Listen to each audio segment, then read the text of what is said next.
Usiruhusu ambao bado hawajajua thamani yako kukufanya wewe ujione hauna thamani.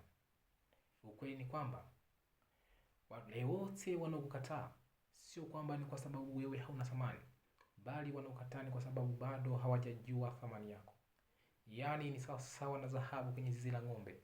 Ng'ombe wataikanyaga dhahabu na kuichanganya kwenye kinyesi chao. Hii ni kwa sababu ng'ombe bado hawajajua thamani ya kipande cha dhahabu. Kwa hiyo hata leo wewe unaweza kuonekana una thamani, hii sio kwa sababu kwamba wewe hauna thamani, bali unaonekana huna thamani kwa sababu bado hawajajua thamani yako. Kwa hiyo usiruhusu maneno ya watu walioshindwa yanayokuambia wewe hauna thamani yaingie ndani ya moyo wako.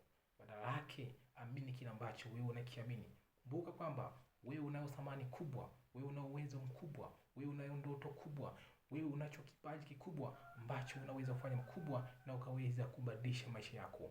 Kwa hiyo usiamini katika maneno ya watu wengine, bali amini katika maneno yako. Remember, other people's opinions is not your reality. Maneno au maoni ya watu wengine sio uhalisia wako. Amini katika uwezo wako, amini katika kipaji chako, amini katika kipawa chako, amini katika ndoto yako. Hakika utafanikiwa bila kujali hakuna anayetambua thamani yako. Tambua kuwa wewe unayo thamani kubwa bila kujali hakuna anayetambua thamani yako.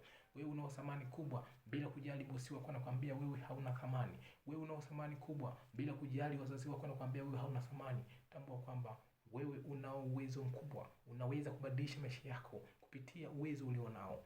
Bila kusahau mafanikio yako ndiyo furaha yangu. Asanteni sana kunisikiliza na Mungu awabariki.